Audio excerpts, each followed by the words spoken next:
Kamala Harris has finally conceded, and her speech was fine. I think people are overstating how good her speech was. Yes, it was the most coherent we've ever heard her.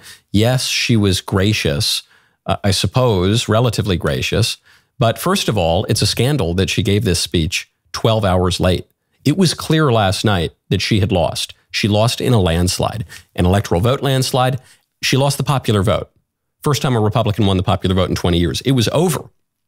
The fact that she waited this long is disrespectful to the American people and to her voters in particular. But okay, she does an okay job 12 hours later. Fine. She was gracious. Fine. It was easy for her to be gracious.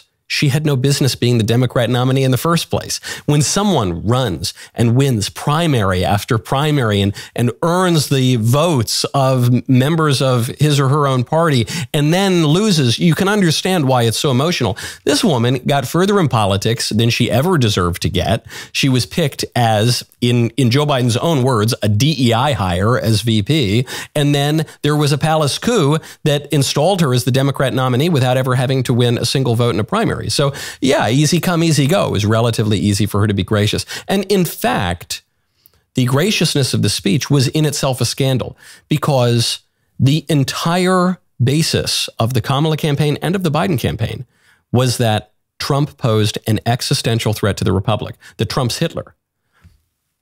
Well, if Trump is Hitler, if Trump poses an existential threat to the republic, then it's actually bizarre and wrong for her to be so gracious in handing over power, for her to be so sanguine. Okay, look, we had a hard-fought fight, but now Hitler's president. Okay, and it's going to be fine. This man who in his very person is going to destroy the republic and the Constitution, pose an existential threat to her, it's fine, it's no big deal.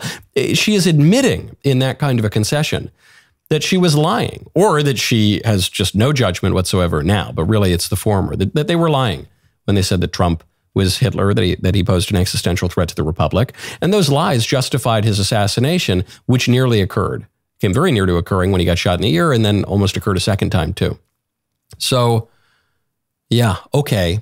By the way, had that candidate really shown up the whole time, that candidate who was a little more coherent and a little more gracious and normal, fewer cackles, I don't think it would have made much of a difference either. Maybe she would have gotten an extra few electoral votes, but the landslide was baked in. And the reason that Kamala could be cajoled into conceding even half a day late is because the American people made their preference so clear.